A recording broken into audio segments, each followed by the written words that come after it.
Hello friends, आज हम मनोविज्ञान के बारे में अध्ययन करेंगे। मनोविज्ञान पर स्टडी करेंगे। जो मनोविज्ञान को हम लोग साइकोलॉजी कहते हैं। मनोविज्ञान क्या है, मनोविज्ञान के लक्ष्य क्या हैं, मनोविज्ञान का इतिहास, मनोविज्ञान के स्कूल। हम स्कूल कह सकते हैं, आधार कह सकते हैं, स्तर कह सकते हैं, विकास की प्रक्रिया कह सकते हैं।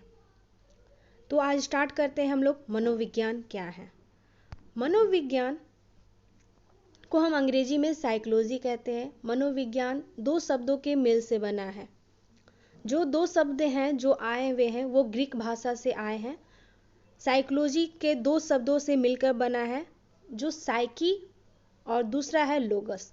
साइकी का अर्थ होता है आत्मा और लोगस का अर्थ होता है अध्ययन, जिसको मिलाकर हम कहते हैं आत्मा का अध्ययन, स्टडी ऑफ सॉल। अब बात करेंगे कि मनोविज्ञान की उत्पत्ति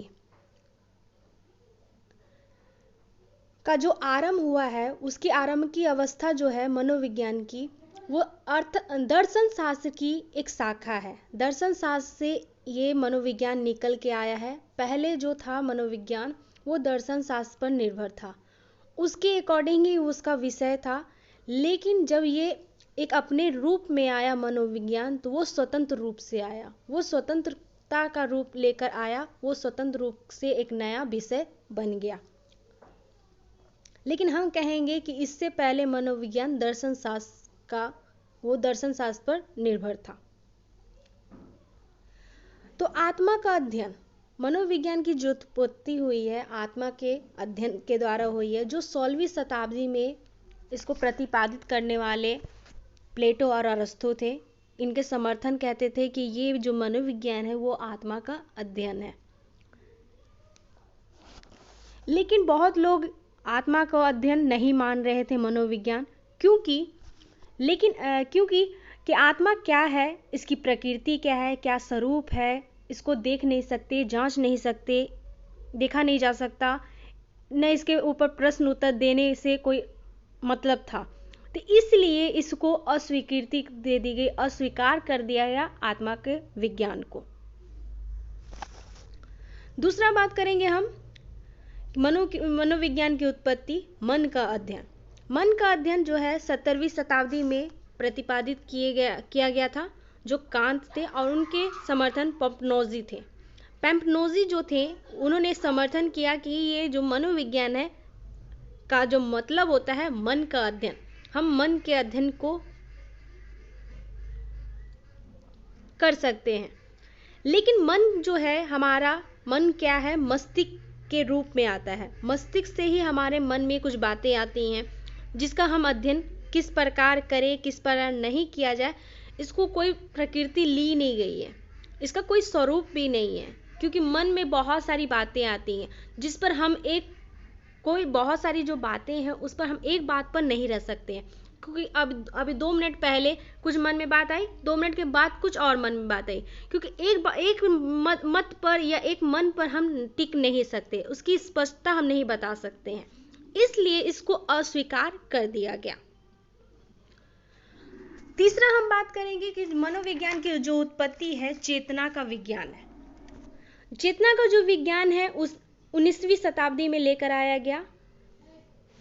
मनोविज्ञान ने चेतना का विज्ञान कहा है। मतलब ये जो है विलियम उंट और विलियम जेम्स ने इनका समर्थन किया था। विलियम जेम्स और विलियम उंट जो थे, ये दोनों अलग अलग व्यक्ति हैं। इन दोनों ने मिलकर चेतना का जो अध्ययन है इन्होंने प्रतिपादित किया है। इनका मानना था कि जो हमारा मनोविज्ञान है ये चेतना का अध्ययन है।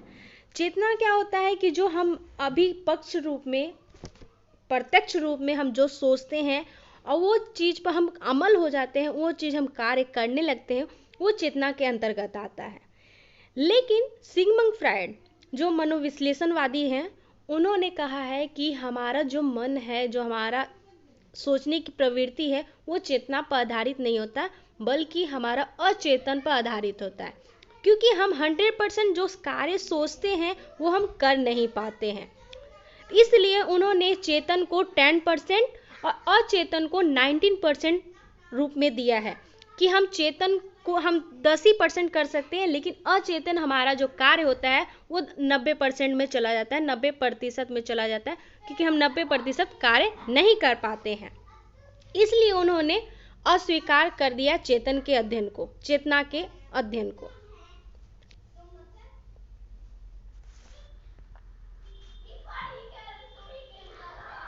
तो चेतना का जो अध्ययन था उसमें मैकडूगल एक व्यक्ति थे, उन्होंने भी समर्थन दिया था, और ये समर्थन देने के लिए उन्होंने एक बुक लिखी थी चेतना के आधार पर। उस बुक का नाम था आउटलाइन साइकोलॉजी। आउटलाइन साइकोलॉजी जो बुक है वो मैकडूगल ने प्रतिपादित किया है, प्रकाशित किया है।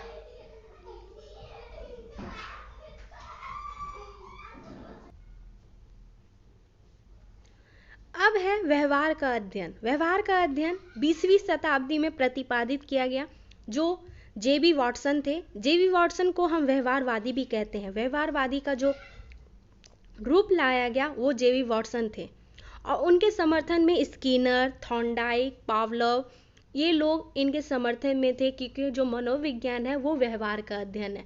क्योंकि व्यवहार जो है हम उसको परख सकते हैं, जांच कर सकते हैं, परीक्षण कर सकते हैं, उसको देख सकते हैं कि लोगों का व्यवहार कैसा है, लोग व्यवहार करके उनके, क्योंकि व्यवहार जो हमारा परिवर्तनशील है, व्यवहार हमारा परिवर्तनशील है, क्योंकि आज हमारा कुछ व्यवहार है, कल हमारा व्यवहार अलग होगा, क्योंकि हमारा व्यवहार वंशानुक्रम भी होता है, वातावरण के अनुसार भी होता है, क्योंकि आज का वातावरण अलग है, कल का वातावरण अलग है। क्योंकि इसलिए जो मनोविज्ञान के लोग हैं उन्होंने कहा है कि हमारा जो मनोविज्ञान है वो व्यवहार का अध्ययन हम कह सकते हैं।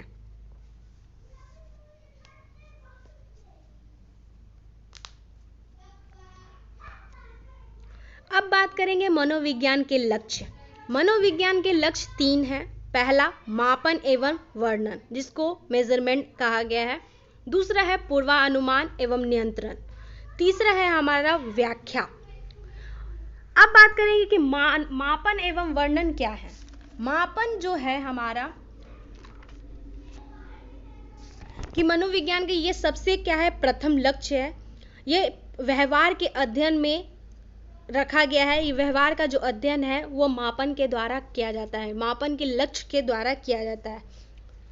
कि मनोविज्ञान ने कहा कि मनोविज्ञान की जो प्रक्रिया है वो व्यवहार के आधार पर किया गया है। जो व्यवहार है, चिंता, सीखना, मनोवृत्ति, क्षमता, बुद्धि, इन सभी चीज़ों को हम क्या कर सकते हैं, मापन कर सकते हैं। और ये मापन के ही द्वारा हम व्यवहार का पता लगा सकते हैं कि बच्चे के अंदर मेंटलिटी में क्या चल रहा है, उनके संज्ञान में क्या चल रहा है, ये मापन के द्वारा हम कर सकते हैं।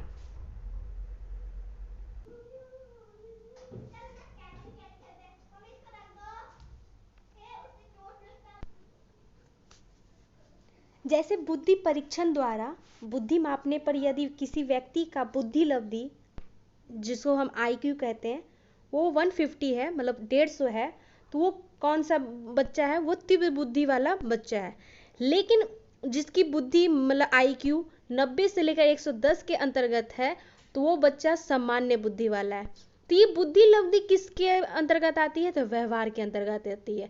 मतलब बुद्धि लब्धि हमारा लेवल ऊपर रहेगा या नीचे रहेगा, वो व्यवहार के द्वारा ही किया जाता है। तो अब बात करेंगे दूसरा पॉइंट, पूर्वानुमान एवं नियंत्रण। पूर्वानुमान ये मनोविज्ञान का दूसरा लक्ष्य है। व्यवहार के बारे में पूर्वाकथन करने में ये आता है। मतलब ये है कि कोई बच्चा हो, वो छोटा सा बच्चा रहता है, तो वो उस समय क्या होता है, छोटे छोटे खिलौने रहते हैं या कुछ ऐसा लेकर वो क्या करता है, वो मैकेनिक वाला काम करता है, पेंटिंग वाला काम करता है। तो ऐसे परिवार वाले या उनकी फैमिली जो होती है, उनके माता पिता जो होते हैं, वो अनुमान लगा लेते हैं कि मेरा बच्चा बड़ा होकर क्या बनेगा, वो डॉक्टर बनेगा या मैकेनिक बनेगा या इंजीनियर बनेगा, वो अनुमान लगा लेते हैं उनके व्यवहार से। तो ये होता क्या है कि बल अनुमान तो लगा लेते हैं, लेकिन उनको नियंत्रण में कैसे रखते हैं कि मेरा बच्चा ये डॉक्टर ही बने, वो व्यवहार में गलत रास्ते पर ना जाए, बुरे रास्ते पर नहीं जाए। तो उनको नियंत्रण रखने के लिए कुछ कार्य किए जाते हैं। तो इसलिए इस अंतर्गत में क्या आता है कि पूर्वानुमान एवं नियंत्रण, जो हम अनुमान लगा रहे हैं उस पर हम क्या करें, नियंत्रण रखें। ये व्यवहार के ही द्वारा किया जाता है। अब है मनोविज्ञान का तीसरा और अंतिम लक्ष्य। ये मनोविज्ञान का जो अंतिम लक्ष्य है व्याख्या, इसको हम मनोविज्ञान का अव्वल लक्ष्य कहेंगे, अंतिम लक्ष्य कहेंगे, महत्वपूर्ण भी लक्ष्य कहेंगे। क्योंकि व्याख्या जो है मनोविज्ञान के अंतर्गत, क्योंकि हम किसी भी डॉक्टर के पास जाते हैं तो वो पहले क्या करता है कि जांच पड़ताल करके वो पहले आपको व्याख्या करेगा कि हाँ ये बीमारी हुआ है, ये बीमारी ऐसे ठीक होगी, वैसे ठीक होगी, और 2-3 दिन के बाद आपको ये सब परहेज में रखना है, कंट्रोल में रखना है, तब आपका बीमारी खत्म हो जाएगी। तो ये मतलब ये है कि हम व्याख्या करके ही हम किसी को मापन, पूर्वानुमान या नियंत्रण कर सकते हैं। इसलिए व्याख्या को अंतिम लक्ष्य और महत्वपूर्ण लक्ष्य कहा है।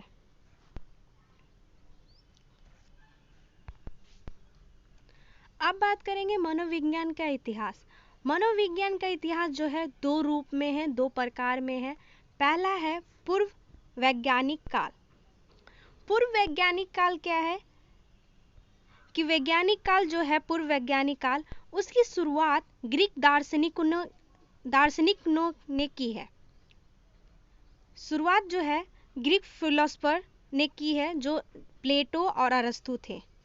उन्होंने आत्मा के अध्ययन से लेकर चेतना के अध्ययन तक पूर्व वैज्ञानिक काल का समय था, जो इसकी शुरुआत हुई थी 16वीं शताब्दी से लेकर और इसका अंत था 19वीं शताब्दी तक, पूर्व वैज्ञानिक काल। इसकी टाइमिंग जो लास्ट टाइमिंग थी, समय 1878 था तक माना गया है।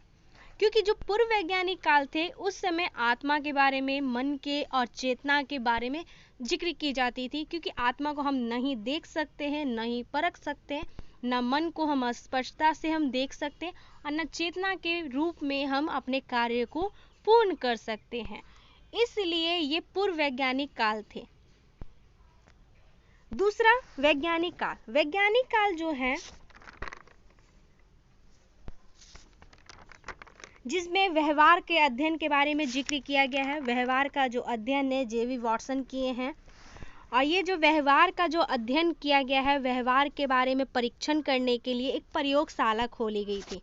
जो प्रयोगशाला खोली गई थी वो लिपिजिंग के विश्वविद्यालय में खोली गई थी। लिपिजिंग जो है जर्मनी में है। जर्मनी के एक विश्वविद्यालय में मनोवैज्ञानिक प्रयोगशाला खोला गया था, और उसी समय से हमारा प्रथम प्रयोगशाला के रूप से वैज्ञानिक काल की शुरुआत हुई थी।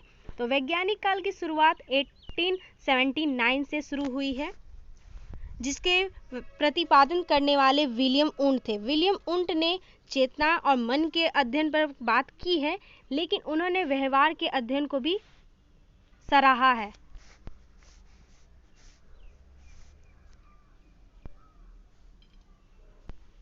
इसलिए हम कह सकते हैं कि जो हमारा मनोविज्ञान का इतिहास है छोटा है, लेकिन उसकी विकास की जो प्रक्रिया है, विकास का जो दर है, बड़ा है। क्यों हम इतिहास को छोटा कहेंगे? क्योंकि आत्मा का अध्ययन 16वीं शताब्दी में, फिर मन का अध्ययन 17वीं शताब्दी में, चेतना का अध्ययन 19वीं शताब्दी में, क्योंकि बदलते रहा और उसका जो इतिहास था, आत्मा का अध्ययन छोटा रह गया, फिर उसके बाद मन का अध्ययन आ गया, मन के बाद चेतना का अध्ययन आ गया। तो इसलिए उस तरह से क्या हो गया, बदलाव आते रहे। लेकिन इसकी विकास की जो दर है क्या है, बढ़ती गई। क्योंकि इसका जो रूप है, एक प्रकार से हम कह सकते हैं कि दर्शन शास्त्र से निकलकर मनोविज्ञान का जो रूप है बड़ा होता चला गया। इसलिए विकास की जो निरंतर प्रक्रिया क्या होती है, निरंतर चलती रहती है। तो इसी तरह हमारा मनोविज्ञान का जो विकास है निरंतर चलता रहा।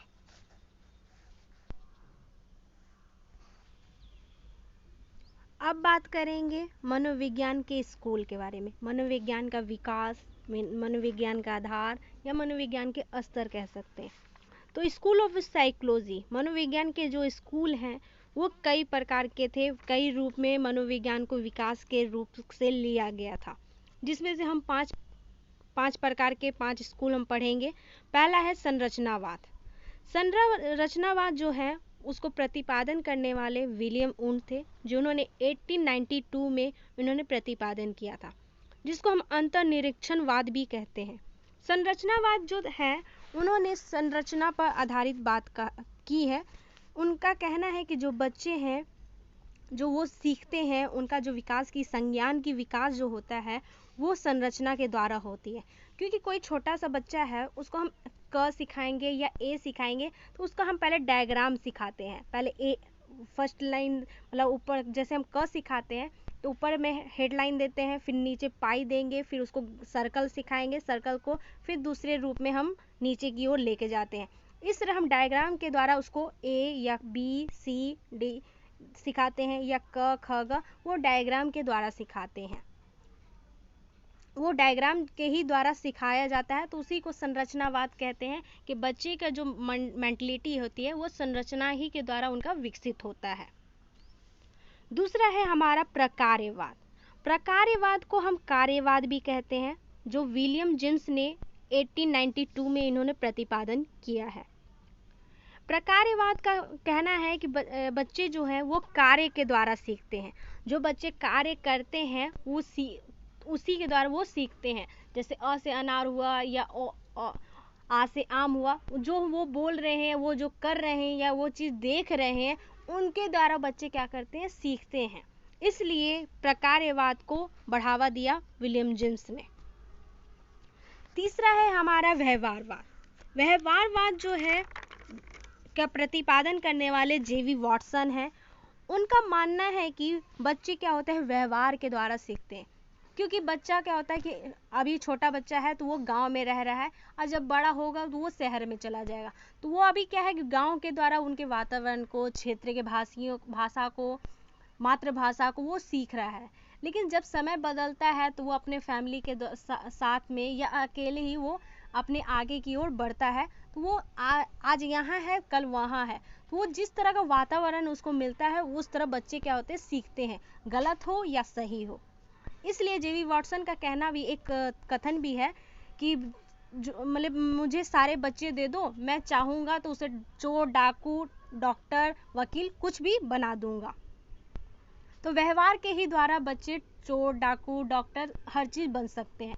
तो व्यवहार हमारा दो रूप में रखाया गया है, वंशानुक्रम और वातावरण के आधार पर। बच्चे वंशानुक्रम जीन के आधार पर, जो उनके पूर्वज उनके डॉक्टर हैं तो बच्चे उनके पोता या उनके बेटा क्या होता है, डॉक्टर ही बनता है। और वातावरण के अनुसार आज के माहौल में जिस तरह से बीमारियां बढ़ रही हैं तो उनके अनुसार भी बच्चा क्या होता है, डॉक्टर बनने की प्रक्रिया में चला जाता है। तो प्रतिपादन किए हैं 1913 में। चौथा हम बात करेंगे गेस्टालवाद। गेस्टालवाद जो है मैक्स वर्दिमर किए हैं। मैक्स वर्दिमर के साथ में बहुत सारे समर्थन थे, उनके समर्थन में कोफका और कोल्हर भी थे। ये जो प्रतिपादन किया है 1912 में किए हैं। इनका मानना था कि बच्चे क्या होते हैं, संपूर्ण रूप से सीखते हैं। गेस्टालवाद का एक दूसरा नाम भी हम कहेंगे संपूर्ण पूर्वकार, जिसको संगमकार भी कहा गया है, संपूर्णकार भी कहा गया है, जिसका मतलब होता है कि पूर्ण स्थितियों को परिणाम देना ही व्यवहार के आधार पर रखा गया है। गेस्टालवाद छोटे छोटे टुकड़े में सिखाना नहीं है, बल्कि उनका कहना है कि एक बार बच्चे को बता दो, उसके बाद छोटे छोटे टुकड़े में ले चलो।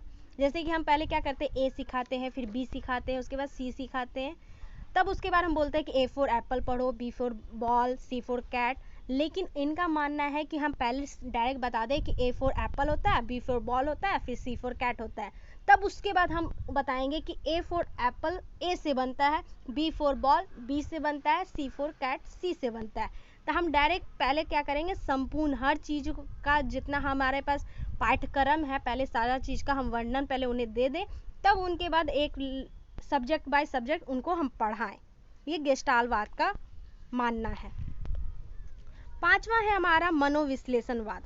मनोविश्लेषणवाद का जो प्रतिपादन करने वाले सिगमंड फ्रायड है, इनका मानना है कि ये जो हमारा मनोविश्लेषण है, मनोविश्लेषण में उन्होंने अचेतन मन पर बात की है। अचेतन मन जो है हमारा अनकॉन्शियस में क्या होता है कि जो बच्चा होता है वो बहुत चीज़ों को, इच्छाओं को करने की कोशिश करता है, लेकिन वो इच्छाएं क्या होती हैं, वो दबी रह जाती हैं परिवार को देखकर, फैमिली को देखकर, खुद को देखकर कि लोग क्या कहेंगे, लोग क्या बोलेंगे।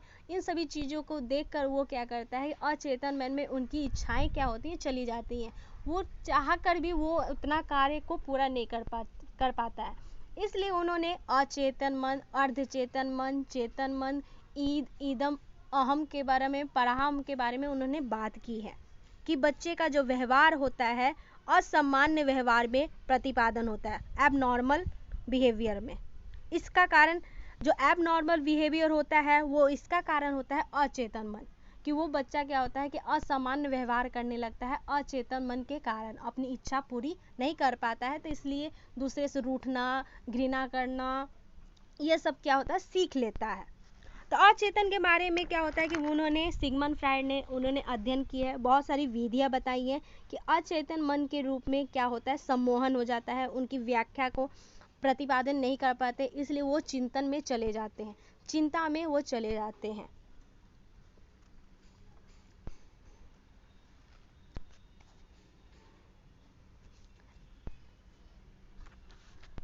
तो आप लोगों को ये वीडियो कैसा लगा, तो इसे आप लोग लाइक और शेयर करें, कमेंट करके बताएं किस तरह आपको ये वीडियो अच्छी लगी, और आप लोग शेयर करें, सब्सक्राइब करें। थैंक यू सो मच इस वीडियो को देखने के लिए। धन्यवाद। जय हिंद, जय भारत।